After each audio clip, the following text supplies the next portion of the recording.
Welcome to Movement Memos, a Truthout podcast about organizing, solidarity, and the work of making change.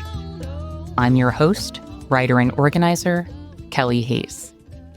Today, we are talking about hope, backlash, political memory, and what history can teach us about fighting for a better world amid so much crisis and loss. We'll be hearing from longtime climate and human rights activist Rebecca Solnit. Rebecca has written more than 25 books, including Hope in the Dark, A Paradise Built in Hell, and her latest, The Beginning Comes After the End. Across her work, Rebecca has challenged people to think beyond cynicism and despair, and to recognize long, complicated arcs of collective struggle. In this conversation, we talk about backlash as a reaction to real gains, why our enemies sometimes understand our power better than we do, and how people can stay grounded when crisis and catastrophe are everywhere. We also talk about climate grief, misogyny, authoritarianism, interdependence, and why the stories we tell about change matter so much in moments like these. If you appreciate this podcast and you would like to support Movement Memos, you can subscribe to Truthout's newsletter or make a donation at truthout.org. You can also support the show by subscribing to Movement Memos on Apple or Spotify, or wherever you get your podcasts, or by leaving a positive review on those platforms. Sharing episodes on social media is also a huge help. Truthout is an independent news organization publishing stories that the craven corporate press won't touch. We are a union shop with the best family and sick leave policies in the industry, and we could not do this work without the support of readers and listeners like you. So thank you for believing in us and for all that you do. And with that, I hope you enjoy the show.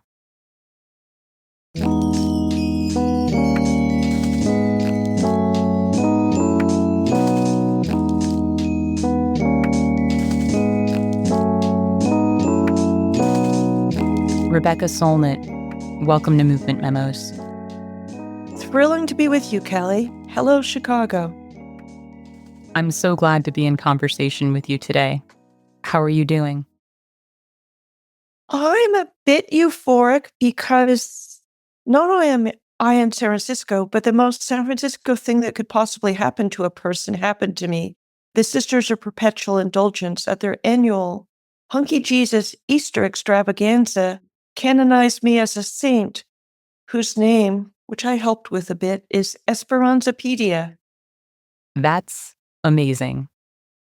And so, what better than to be canonized lovingly by the most flamboyant drag queens in service of the community on a hot summer day in Dolores Park with 10,000 San Franciscans hooting and cheering and trying to stay hydrated in the hot sun, which of course gave way to fog this morning. Yeah, none of my recent stories can top that. Yeah, well, this doesn't happen to me every day either. Well, I'm really glad that happened. You deserve every recognition. Bless you, my child. Thank you. That's a blessing I will gladly accept. I'm not sure how to be a saint, but we'll get back to you about that. Well, when you figure that out, we can circle back and do another episode because I feel like the people need to know. Yeah, well, so do I. Well, I'm sure many of our listeners will be familiar with your books, including A Paradise Built in Hell, Hope in the Dark, and your latest, The Beginning Comes After the End. But for those who haven't had the chance to engage with your work, what would you want them to know about who you are and what you do? Oh my gosh, I'm a San Franciscan. I'm a feminist. I'm a climate activist. I worked on Indigenous and lots of other issues over the years. And, really being an essayist to me means an invitation to dive into what do things mean? How do they matter? How are these things connected? What are the relationships between them? How did we get here? And how do we retrace the steps to understand how to go forward? I've been thinking lately that my formative years as an exceptionally unpopular kid were probably really helpful to me in leaving me room to not belong by kind of having my own opinions, positions, thoughts.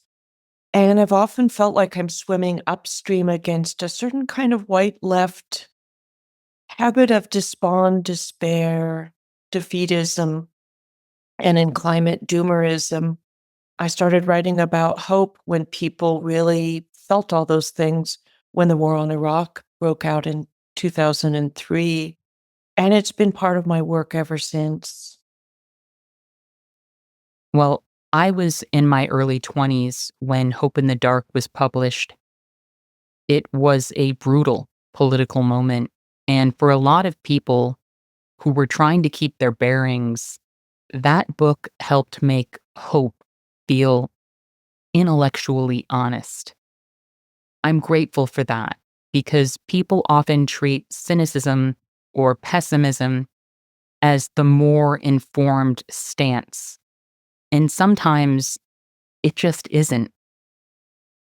In your new book, The Beginning Comes After the End, you write about the importance of understanding where we've been, not only to measure what has been lost, but to recognize what people have already changed. What do you think people are missing when they look at this moment without that sense of history? I saw something on social media yesterday that was just a graph of Japanese people recording when the first cherry blossoms bloomed, going back, I think, to the 10th century. You can't chart change if you don't have what scientists call a baseline, a starting point. What were things like then? And I often feel when we talk about where we are, people don't really have a baseline. I've been told half my life that feminism didn't do anything or feminism failed by people who have no idea how bleak, marginalized, repressed, excluded the condition of women was in the world into which I was born.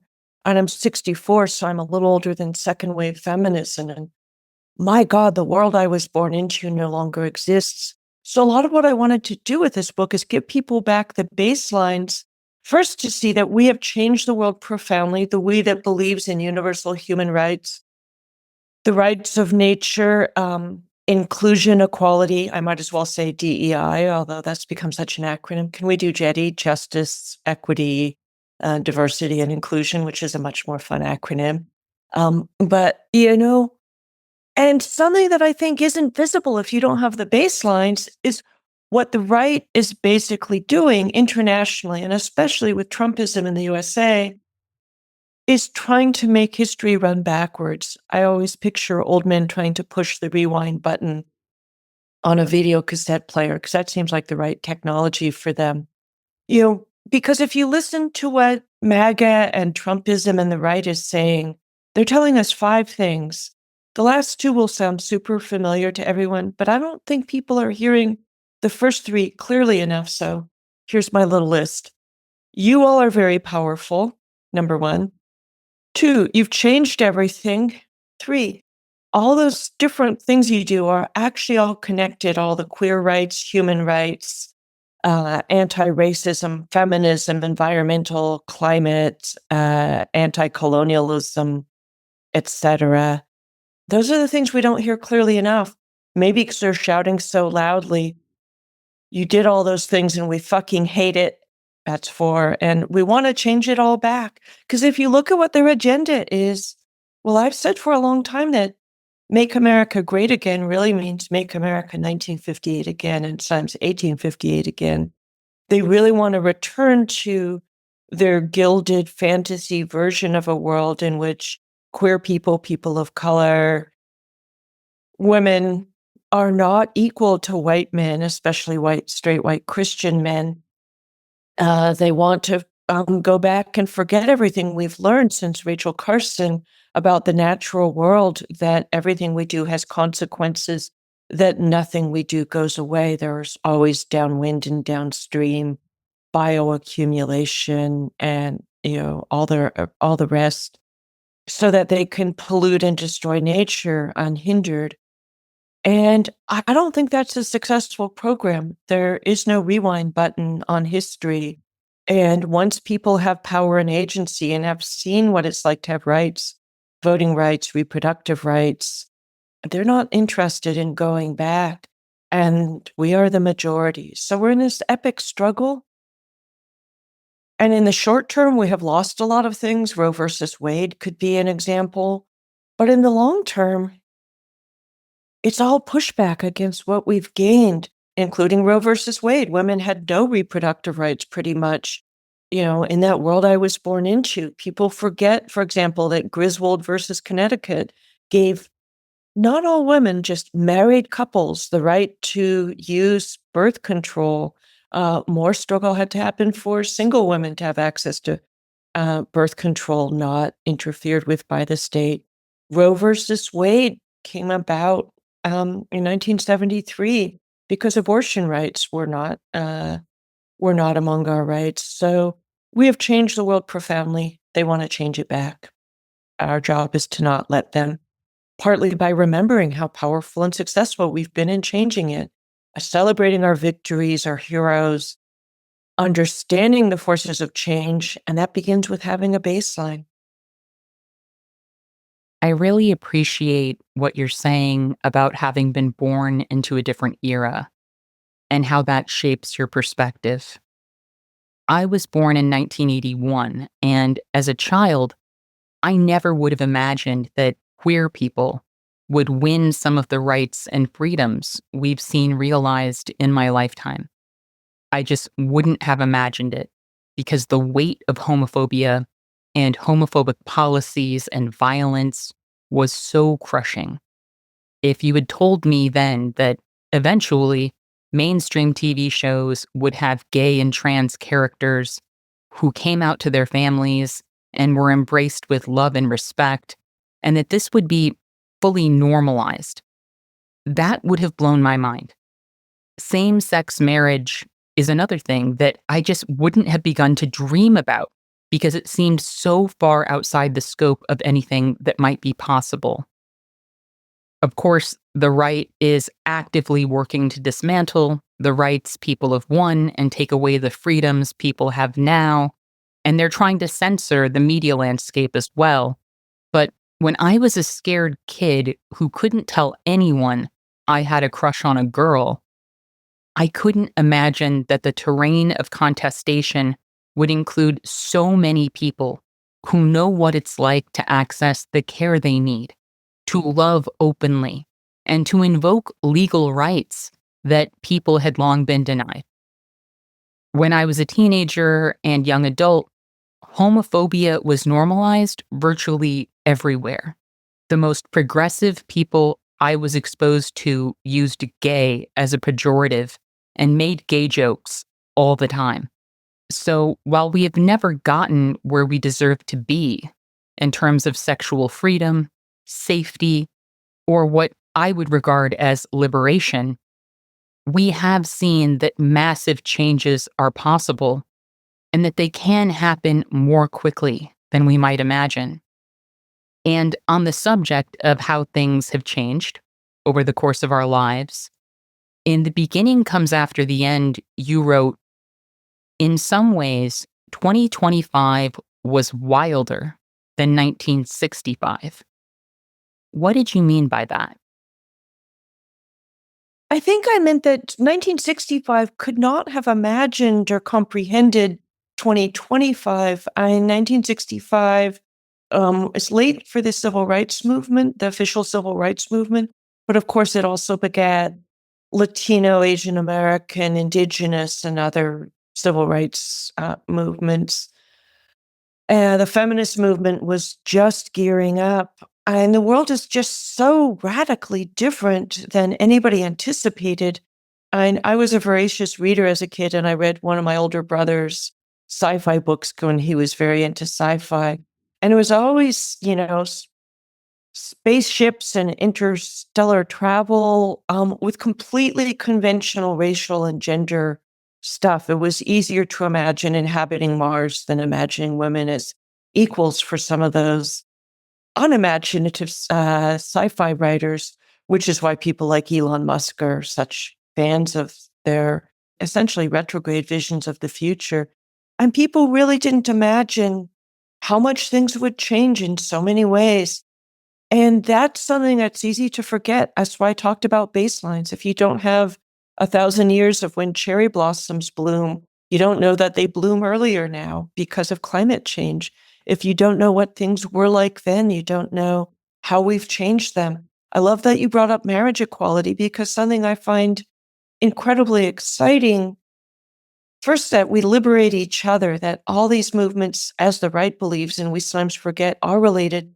I think the reason why marriage equality, as in equal access to marriage for same sex couples, or couples of whatever gender, was possible is because feminists had, in the decades before, transformed marriage itself from a legally and culturally instituted unequal relationship in which the husband was essentially the master, the wife essentially the chattel, servant, subordinate. And that came to me when I was thinking, why is the right so upset about what we call marriage equality? And I was like, oh, they don't want marriage equality of the kind that we officially talk about because they're deeply committed to marriage inequality, which is a subordinate wife and a dominant husband.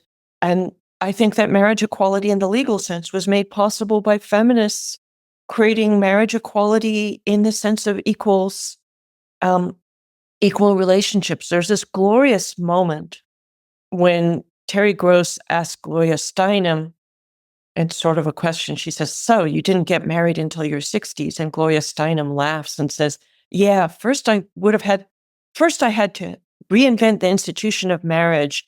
And then she describes if she had gotten married when she was young in the 1960s, she would have given away so many of her rights, including, bodily self-control. Marital rape only became illegal in all 50 states in this country in 1993 when the last one did that. And there's still some caveats, but wives, had so little jurisdiction over their own property, their bodies, etc. People are constantly coughing up the credit card thing. And it's like credit cards, yeah, but there's so much more.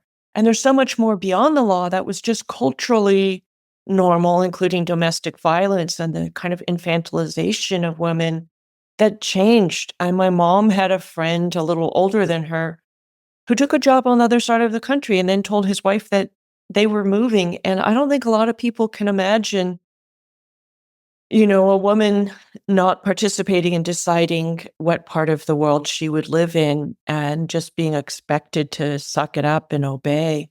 And that was the normal world of the 1950s.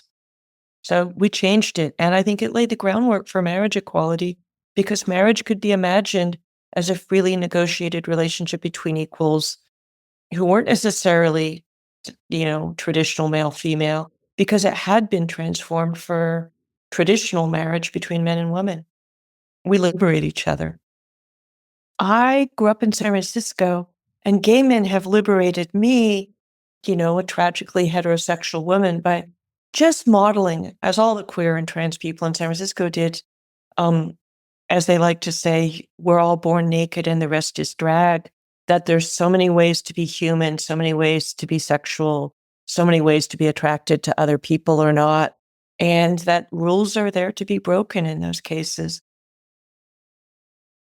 I think the rights and freedoms that trans people have won and that the right is currently trying to claw back represent some of the biggest gains we've seen in my lifetime.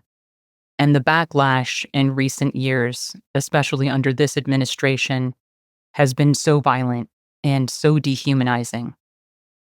This is, of course, tied to the fascist practice of doubling down on gender roles, because patriarchy and the idea of families as their own little authoritarian fiefdoms are deeply ingrained in fascist projects. We're seeing that very clearly right now, not only in attacks on trans people, but in the misogyny of this moment. Can you talk about the state of misogyny in historical terms? How would you describe this backlash? As for the state of misogyny, I think it's really important we pay attention to the backlash, to the manosphere, to the attempt internationally in the countries that have gone right wing, like Russia and Hungary and Argentina, as well as the US, to roll back women's rights. But roll back because we rolled them forward. But something that I think is equally important is there's a very astroturf attempt to convert young men to a much more sexist, misogynist worldview.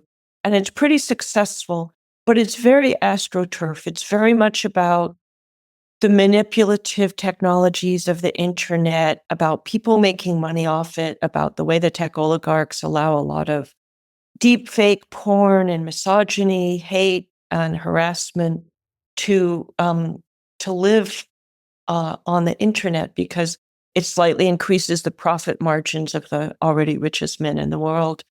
And yet, at the same time, I think it's really important to notice that, yes, we have to pay attention to the new misogyny in the manosphere, but quietly, most men across much of the world have become feminists without really knowing it. The way that men behave around women in public, in the workplace, in families, in relationships is very, very different than what was considered normal and acceptable, when I was young. And, sexist jokes, grabbing somebody's ass, wolf whistles, sexual harassment in the workplace. And sexual harassment was named by feminists. The term had to be coined, and then laws were passed. And then Anita Hill in 1991 at the Clarence Thomas hearings really gave the public a huge education in what it is and how it happens and what the limited options were at that point to respond to it. So, but you just see in so many heterosexual marriages that men are much more involved in child raising and they may not be doing their equal share with kids or domestic work, but the expectations and the norms are radically different than they were. Women have entered the workplace and are earning their own livings in many cases, and sometimes they're earning more. And part of the manosphere crisis is women don't have to put up with men because we are not economically dependent the way we were when we were not supposed to work at all, stay home, or were not even eligible or encouraged to become doctors and lawyers and professors and all those more high paid positions.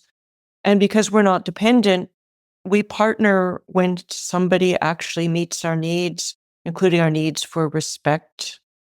And that seems like it should be a lovely thing for everyone concerned. But the manosphere backlash has tried to convince men it's a crisis. It's also tried to convince men, and I was looking at something about this last night, that somehow all men were like some kind of lords of the earth, kings of the jungle, reigning in pride and majesty, when in fact, if you go back 100 years, most people were really, really poor.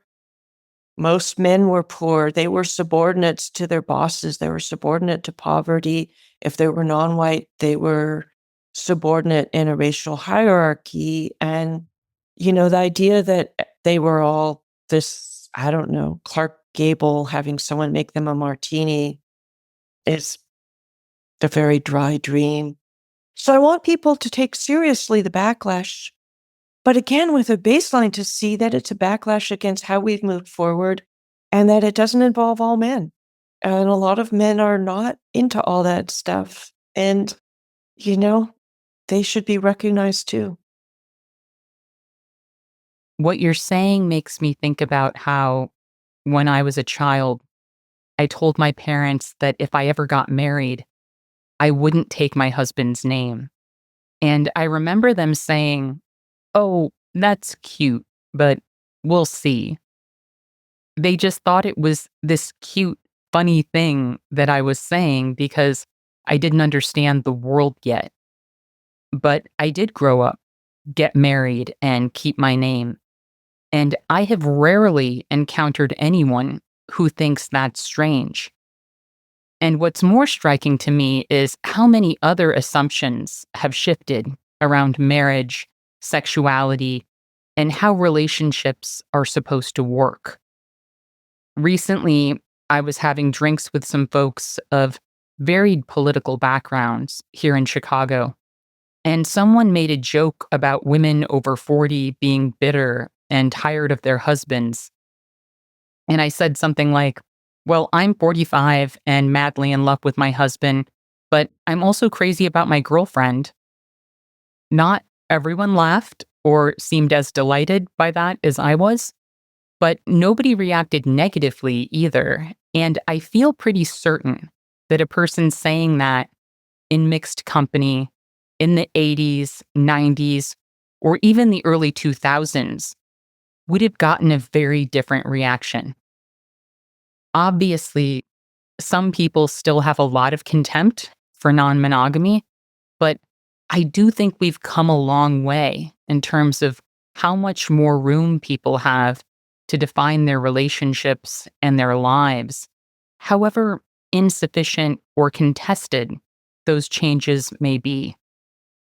What do you make of that shift? One of the things that's changed is that there's just so many more ways to be. Marriage, heterosexuality, childbearing don't feel like the inevitabilities for a lot of people the way that they once did. And, I look at so many people of my parents' generation who were deeply unhappy because they were closeted and in a heterosexual relationship or hadn't really thought whether marriage and parenting was what they actually wanted to do. They did it by rote and then it didn't work for them, or there was something else they hadn't worked out. And, so there has been this huge liberation. And I think it benefits everyone because part of the backlash against feminism is men thinking that they want women to become unfree rather than that men need to catch up in being free. And some men have, a lot of men haven't. And they're now being sold this bill of goods, as everyone on the right is, that unfreedom is somehow a better condition. And I think it really appeals to people with, authoritarian personality disorder who need neat, airtight categories and hierarchies and want a world organized in those ways that I don't think you and I think the world needs to be organized in. Yes, it's really alarming the way so many young men are getting roped into fantasies about having power over women and the idea that domination is the fix the right is offering them for everything that ails them. I also have a lot of respect for young people who aren't buying into the bogus narratives they're being sold about this moment or about what's going to make life better for them, because this is a tough time to make sense of the world and our place in it. And for young people who are frustrated, who feel let down, who are experiencing all of these catastrophes that they aren't responsible for, I get it. I understand how discouraging that can be. I experienced a lot of depression as a young person, and a lot of it was rooted in my awareness of injustice and how fucked everything felt, even then. So I'm not trying to minimize anyone's feelings about how dire things are, because the stakes really are sky high. But I do think there is some strength and a sense of potential we can glean from zooming out and recognizing that the world is changeable in ways that may not feel obvious at any given time, while also acknowledging that change can leave us with contradictions that we have to hold together. Absolutely. And I know a lot of really wonderful young people who, you know, are benefiting from that liberation, but also struggling with a lot of other things in this era, including climate chaos and the anxiety about the future it generates, but also the fact that here in the US, Reaganomics began the ongoing dismantling of the relatively economically comfortable and equal society we had constructed. I know it was far from perfect and there was still dire poverty, but there was so much more generosity, so much more fairness in taxation, tuition, housing, healthcare were so much more affordable. Taxation was more progressive. It was just a radically different economic reality. And I've been on my own financially since I was 17. And I feel like I sprinted through my education in early years with all the doors clanging shut behind me as just these things got harder. And, I think I try not to be the kind of boomer who dumps on young people, because I think generational segregation and generational conflict is kind of gross when it's perpetuated those ways. At the same time, I do want young people to know that they live in a world that is just so much better, but also so much worse. Because people often hear something I say and they turn it into an all or nothing.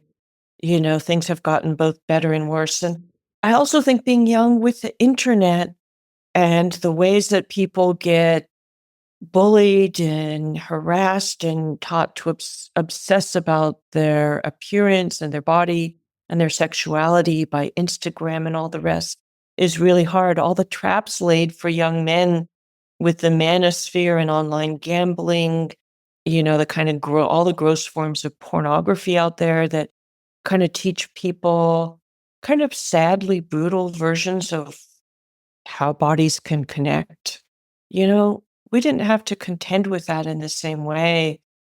And when I talk about things changing, I think the ways they've changed in the last 10, 20, and 30 years is as important as the ways they've changed in the last, 40, 50, 60, 70. And the book tries to kind of take stock of all of that, partly because I'm ridiculously ambitious and, well, never mind.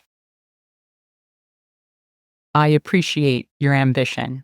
And I'm glad you mentioned that there was still dire poverty before Reaganomics and before the organized abandonment of the 80s and 90s, because there was already so much suffering, exclusion, and exploitation, both here in the US and in terms of what this country was exporting and maintaining globally.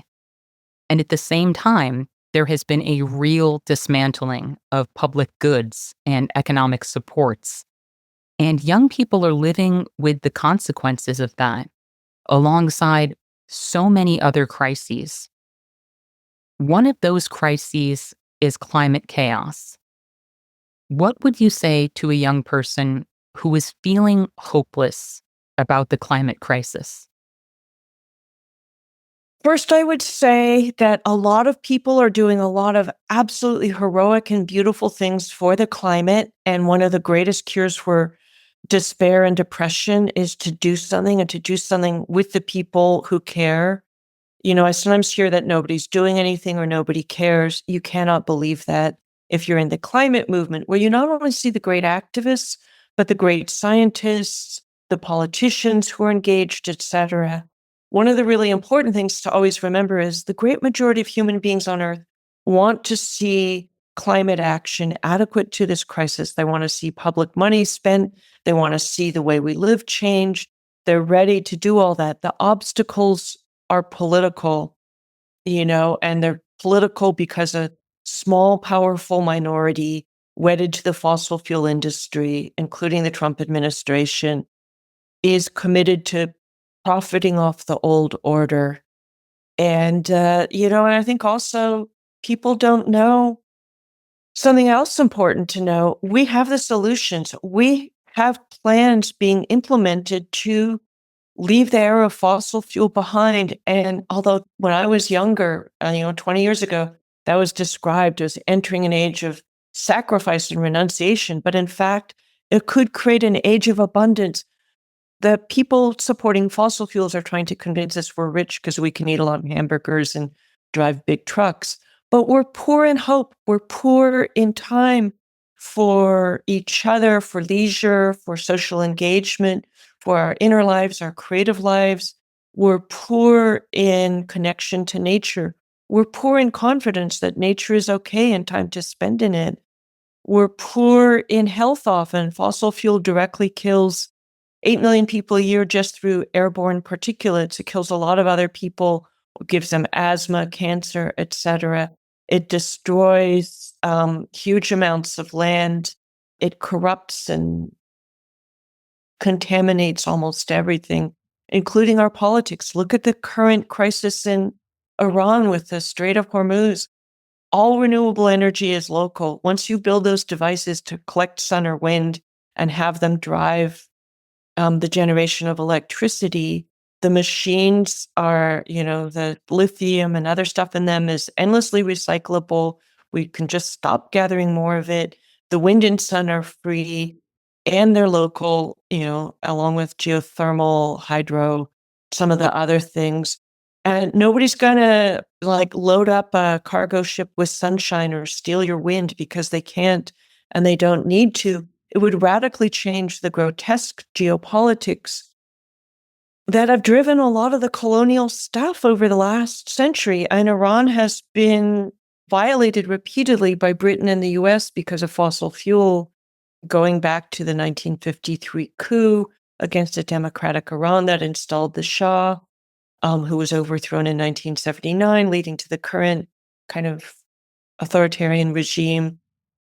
Earlier with the ancestor of British Petroleum, which was the Anglo-Persian oil company. So I want people to know that a better world is waiting for us. We just have to shove aside and overpower the minority preventing us from getting there. And we will definitely lose some things through climate change. Even if we stop burning fossil fuel tomorrow, sea level rise and melting ice would continue, but lots of other stuff would immediately discontinue. So we have really good options. It will take heroic effort to seize them, but let's seize them. Join us. Thank you for that. I also want to name that, as Miriam and I say in Let This Radicalize You, hope and grief can coexist. We can practice active hope in the tradition of Joanna Macy by moving toward what we believe should happen and toward the values we want to see expressed, while also honoring what's being lost and grieving for the people and creatures we aren't able to save. I had a conversation for that book with Anoa Changa Peck, who was navigating a very serious cancer diagnosis, one that would have proven fatal by now if it had happened only a few years earlier. She talked about grieving the life she thought she was going to have and the things she might miss. But she also talked about how organizing had taught her to look for possibilities and move toward them, even when they seem unlikely, because in organizing, the odds are almost always stacked against you. So I really agree with what you're saying about action and about acting alongside people who share your values and want a better world. I believe those people in this world are worth fighting for, come what may. That's how I want to spend my time on this earth, cherishing people, cherishing this world, and defending people, water, and land because they're worth it. And because whatever hope we have lives there in the work of loving and defending what we can. In The Beginning Comes After the End, you write, I've often thought that our enemies believe in us even when we don't believe in ourselves. What do you think our enemies understand about the changes underway that we sometimes fail to grasp? And something I've seen the reaction against feminism, Occupy Wall Street, Black Lives Matter, etc., express is that they're afraid. They think these movements are very powerful. They think they're going to change something. And there's something in the kind of white English speaking left that is very prone to dismissiveness, despair, premature surrender, which is a lot about not recognizing our own power. And so often I've seen like global capitalism really quaked around Occupy Wall Street, which did all these things I still think people don't recognize. I joke if I'd had a daughter, I would have named her Indirect Consequences because that's my favorite thing. And something like this, the Standing Rock Lakota protests against the Dakota Access Pipeline, Occupy Wall Street, Black Lives Matter, all these things created a lot of indirect changes that were incredibly important and influential, even if, not, Standing Rock was trying to stop a pipeline because Native people have proven to not give up over the course of centuries. I don't assume that's over, but all those things do all these other things that matter. Occupy Wall Street exposed the brutality of capitalism during that weird boom that crashed in 2008, the exploitativeness of subprime mortgages and all other forms of debt, student debt, medical debt, etc. It put forward candidates like Bernie Sanders and Elizabeth Warren and their worldviews. It led to practical reforms of many kinds. And, in California, we changed some laws to prevent some of that predatory lending. And just so much changed. And because it was often slow and direct, wonky, technical, etc., people don't always see it. And something that makes my head explode is that people are constantly writing obituaries for feminism. The New York Times just did one this weekend, and yet again suggesting that Me Too had failed. And yet again, my head exploded in a kind of festive, fireworky kind of way. First of all, Me Too was not a thing. It was just one more sort of outcome of a surge of feminism that began about 5 years earlier. And the long work feminism had done, particularly since second wave feminism started in the 60s. And it actually changed all these laws. And in California, for example, the non-disclosure agreements where you could silence women about sexual abuse, that got banned. So many other things changed. Men went to prison. You look at the revelations about Epstein, which the stupid New York Times piece was trying to say shows that Me Too, failed. And there would have been no Epstein case without Me Too, which I think gave Julie K. Brown at the Miami Herald's editors a sense of the importance of this issue. So they essentially funded her to do a year's deep dive in 2018 and 2019 into the whole situation, which is why Jeffrey Epstein went to jail, why all his records were seized and are now the property of the federal government that is trying to not release them, why everything, got shaken up. And so you see people not understanding the nature of change itself. And I talked earlier about having the baselines, which is what was the starting point? What were things like before this happened? But also then what was the impact? And a lot of it will be indirect. Sometimes it's this just, we think about the world in a radically different way. We understand it. We talk about it in different ways. Sometimes it's really practical things, new legislation, laws, etc.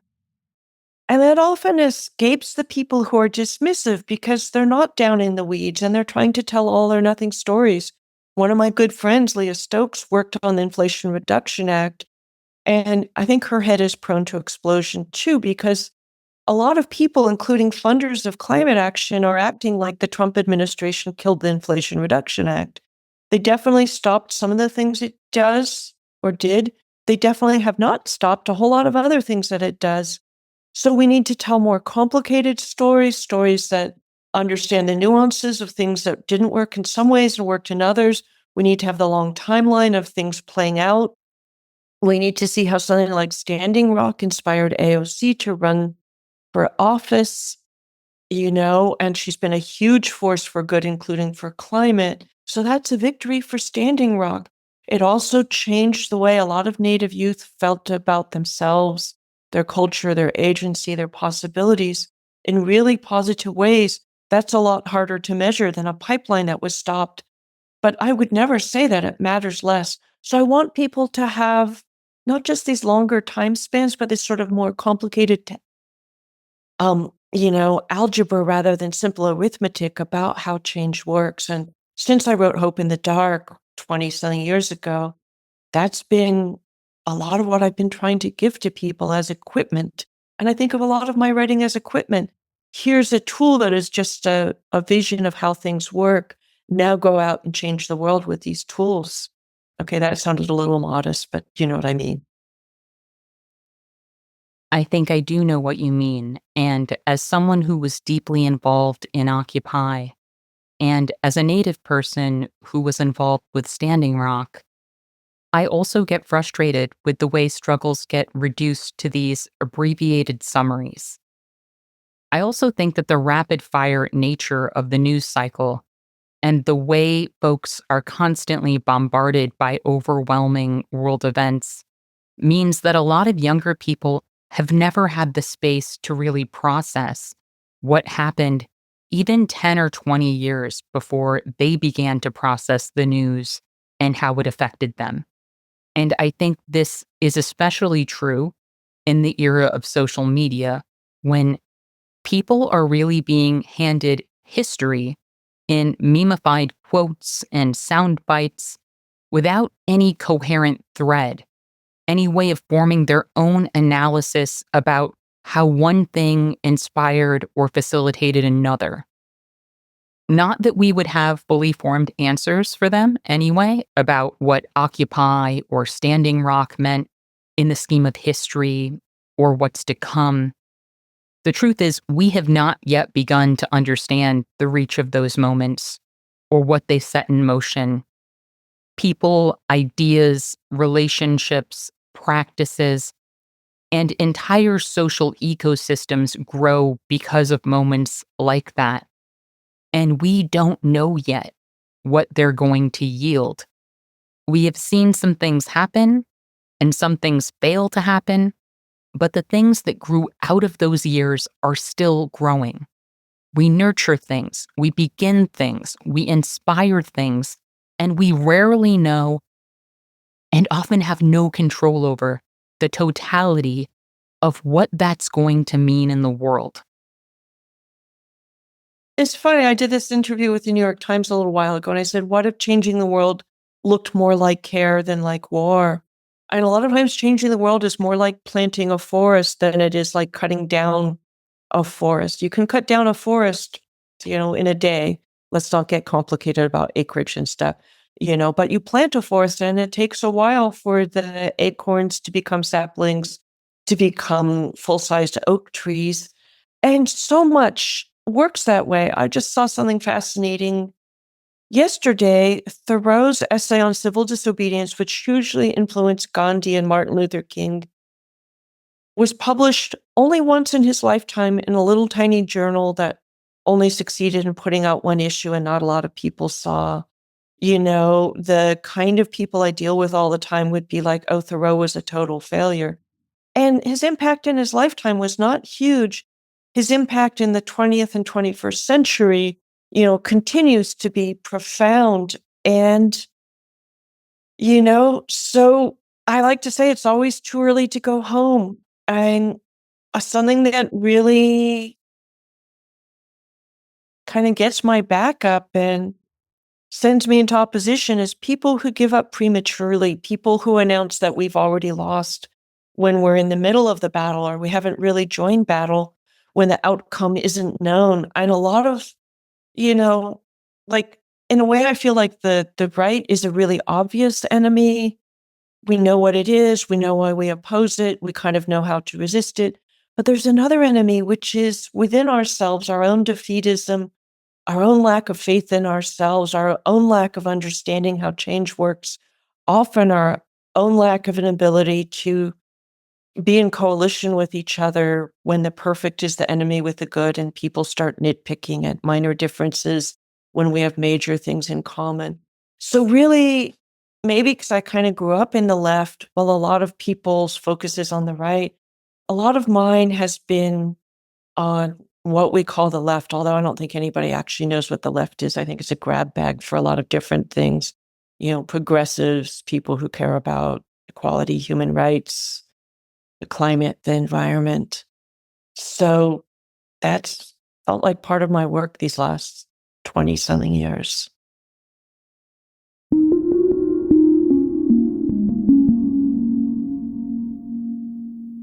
You write about the authoritarian investment in rigid categories and punished transgression. Why are fluidity, complexity, and nonconformity so threatening to these movements? And the right is authoritarian. Authoritarians almost have a psychological disorder where they see freedom and fluidity as chaos and turmoil and a threat. And so they see security and safety in airtight categories, rigidity, hierarchy, a kind of immobilized world of solid objects that do not intersect. And I think we can talk about the ways that benefit some people politically, but I think it goes deeper than that as a kind of psychology. And it's interesting how often people on the right claim that something threatens them in a kind of zero-sum game. If women get to be treated like human beings with rights, somehow that harms men. But it doesn't really. Wouldn't you rather have a partner who's human than subhuman?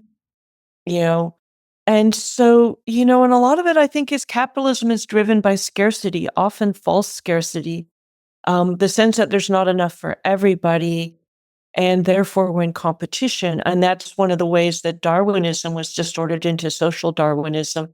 His idea of the survival of the fittest was fitness means you're best adapted to your environment or adapting to a changing environment versus you're ruthlessly competing with others of your species.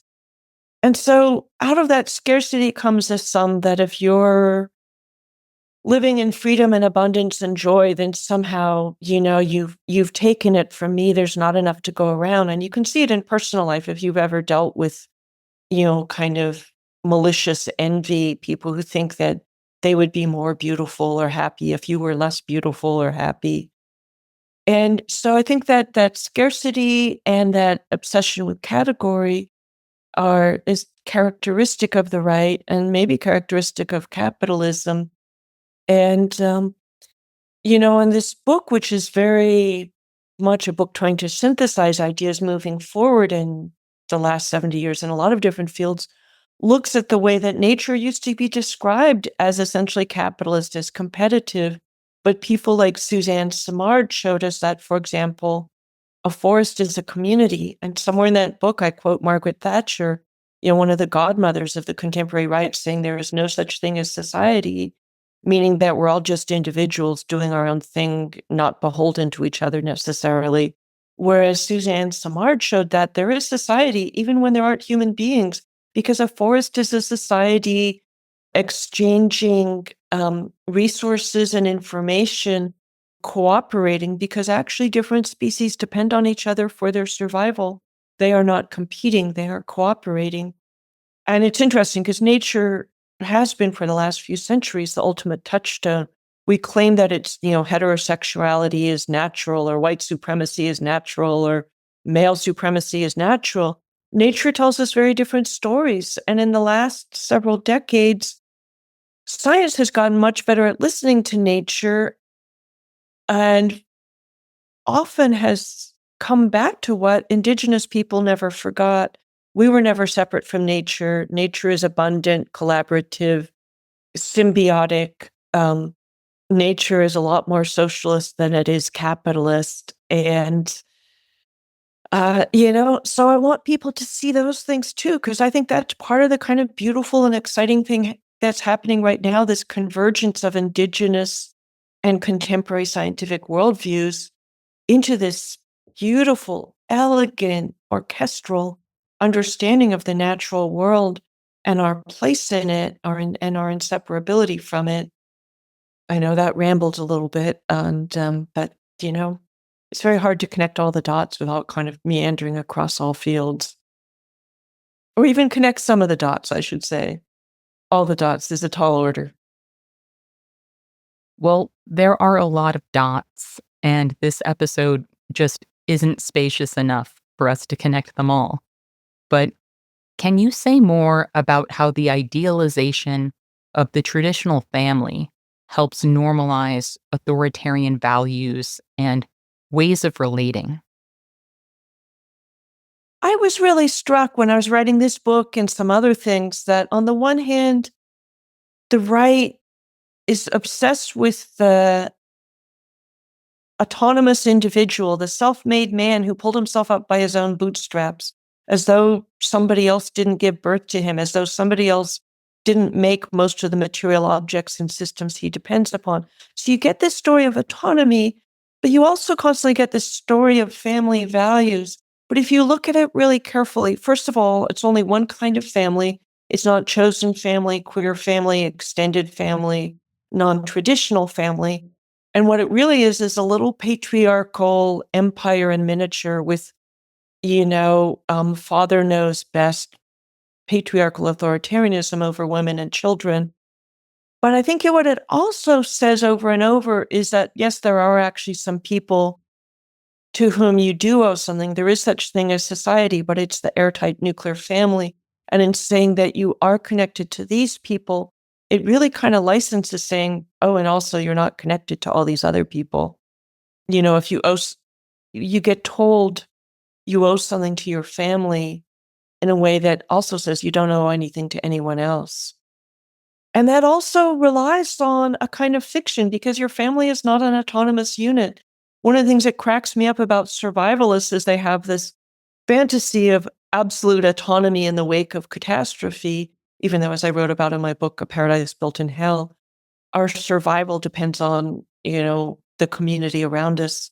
It's not individual. But how do you become a survivalist? You fucking go shopping. You buy a bunch of shit that other people made, and the idea is if you store up enough stuff other people made, food, clothing, tools, fuel, etc., then you can live off the stuff other people made for a while. And maybe you can also shoot some deer with weapons other people made and cut them up with skills other people taught you and eat them, after cooking them on stuff that yet other people made. So, if you look at the fact that everything exists within systems, you see that in that sense, there is no such thing as an individual. And that does not mean we don't get to be our quirky, creative, liberated selves, but it means that we are those selves within a system, an ecological system, a social system, a system of ideas that we weren't born into a void, and we were not, we did not form ourselves in a void. That what we do has impact on others, what others do has impact on us, that ultimately we live in this grand orchestra, and it's really helpful to ourselves and others to understand how the music we want to play was shaped by and fits in with and might shape others' music. This resonates so much. Something people have sometimes gotten annoyed with me and Miriam Kaba about is our insistence that you need to find your people. You need friends. You need co-strugglers. You need to be in relationship with other people. And some people get frustrated with that because they've been so hurt or let down by other people that they don't want to be told to practice interdependence. But what we're always saying is, you are already interdependent. Yeah, there's no opt-out feature. There is no opting out. You can live a more isolated life while being entirely dependent on other people, or you can try to become more intentional about that dependence, who you build trust with, who you care for, who you allow yourself to count on, and what kinds of relationships you want your life to be shaped by. It's never really a question of whether we are going to go it alone, because no matter how much other people have hurt us, our lives are already entangled with theirs. Yeah, and I get the heartbreak of that, and I spent a bunch of years of my younger years being fairly isolated. I mentioned I was wildly unpopular and kind of a misfit and, in school and then, and going back to an earlier part of the conversation, because young people often have these very sort of resilient and attractive bodies, we often act like your teens and your 20s are this kind of sexy golden age. And I just always look at young people and I'm like, you are in the hardest decades of your life. You hit adolescence, heading towards adulthood and into early adulthood. You were doing the most creative and the most difficult job there is. You are creating a self. Who are you going to be? What is your life about? Who are your people? What are your values? What do you live for? Where do you want to be? What do you want to be? That is more creative than writing any opera or novel or screenplay. And it's so demanding and difficult. And I feel like we don't even really talk about it. We background it, or pretend that getting a formal education is the whole job. And you might learn to be a biologist or a kindergarten teacher or a prison rights lawyer. But there's so much more to it. And yeah, people are not really optional. And I get that a lot of people have had toxic people in their lives, been lonely, etc. And the loneliness epidemic makes me feel so sad. And Silicon Valley makes me so angry. The rhetoric of Silicon Valley, again, is capitalist scarcity. You need your AI girlfriend or therapist or grief counselor because there are not enough human beings to go around. Mark Zuckerberg, that despicable idiot, claimed that most people only have 3 friends. But how can there not be enough people to go around when there are 8 billion people on Earth? Once again, we see what capitalism does, that we have no scarcity.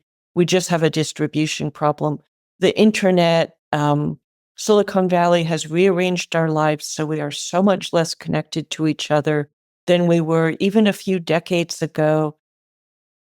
And breaking free of it and reconnecting, which I'm seeing people of all ages doing consciously in a lot of interesting ways, I'm hoping becomes a grand movement like a kind of Occupy. And somebody said to me once that part of what made Occupy so compelling from what they could see was people having unmediated face-to-face experience and kind of breaking out of that isolation. So yeah, and we need each other. We are not separate from each other. Finding where it feels good, where it's safe and kind and generous and inspiring is hard work. It took me a long time to get there, because I was doing that work of making a self and finding my people. And it never really stops, but I think it stabilizes a little. That point about Silicon Valley rearranging our lives feels so important because in the age of social media, people are constantly being battered by the immediacy of crisis, catastrophe, and cruelty. And I don't think many of us are conditioned to see history as a source of hope, given how deeply historical injustice has shaped our lives. But this book asks readers to take a long view and to understand that a lot of the backlash we're living through is a reaction to a long, slow era of meaningful change. Can you talk about the kind of engagement with history that can help us remain hopeful right now? There's a theologian named Walter Brueggemann who once noted that memory breeds hope in the same way amnesia breeds despair. And I feel like so much of my work, like Howard Zinn's work, and a lot of historians of Indigenous America, Black America, feminist America, and beyond America, has been trying to give people back their own history. there is a history of oppression that runs throughout this country. There's also a history of resistance to oppression. And I was just reading a letter from an 18th century Quaker to James Madison telling him we need to abolish slavery, and that's even before the abolitionist movement gets going. So, and you can also look back on history and see how differently people lived, how differently their values were, how unequal so many of us were, and how we didn't even have language for some of the rights and wrongs that we now have so normalized as part of our equipment, our vocabulary.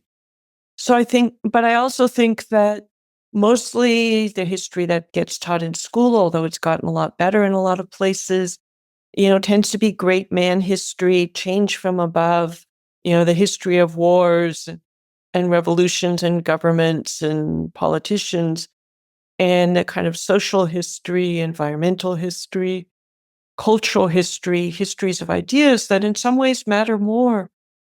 And does the American Revolution happen without the Enlightenment? Does the Enlightenment happen without, as David Graeber and David Wengrow argue in the Dawn of Everything, the indigenous influence in the 17th and 18th century on European ideas, bringing them new visions of what it would be like to be free and equal for both men and women? So how do we actually find a history that invites us to recognize that ordinary people together have changed the world, that beautiful new ideas can be born, and that ideas have power, that we have power? And, and I often think it's not that people are depressed by the past, it's that they, by the genuine and authentic real past, it's that they settle for these kind of super simple versions. And one of my go-to aphorisms attributed to Albert Einstein is, everything should be as simple as possible, but not simpler. And we so often get versions of how change works, who we are, what happened in history, etc., that are simpler you know, than serves us, including the all or nothing stories in which we either, the instant gratification stories in which our protest on Tuesday either got the desired results on Wednesday or did nothing. So I'm always trying to just give more shades of gray from the black and white, more context, more measuring and appreciating indirect consequences, more baselines, more stories of history from below, more stories about the power of ideas and how they play out, both good and bad ideas. Well, I really appreciate that framing. When people are feeling battered by the 24-hour news cycle and disheartened by the trajectory we appear to be on, history can start to feel like a litany of harms and failures with a few inspirational moments mixed in. So I really appreciate this invitation to take a more complicated view and to recognize just how changeable the world is, even if we haven't yet seen the changes we need most. In a cycle of victories and backlashes, we have seen flashes of what's possible, and there is no reason to believe that we can't build better things in the wake of this moment if we keep fighting. I know that sometimes it takes work to rally our spirits and to rally each other, but I take your work as a reminder that that labor is truly worthwhile. So, Rebecca Solnit, I'm so grateful to you for joining me today. A pleasure and an honor. Thank you so much. I also want to thank our listeners for joining us today. And remember, our best defense against cynicism is to do good and to remember that the good we do matters. Until next time, I'll see you in the streets.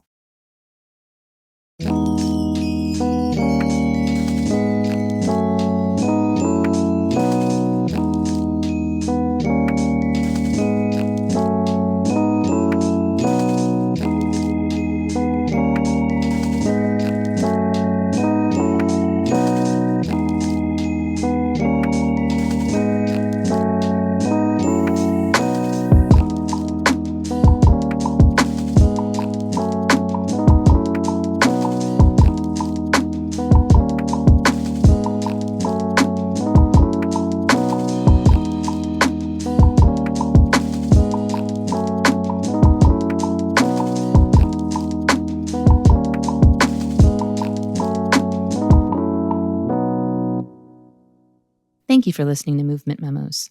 This show wouldn't exist if it weren't for Truthout, and Truthout's independent news and commentary wouldn't exist without listeners and readers like you. We have no paywalls, no corporate sponsors, and no ads, except for fundraising appeals like this one. So if you can and would like to support our work, please consider dropping by truthout.org to make a donation today.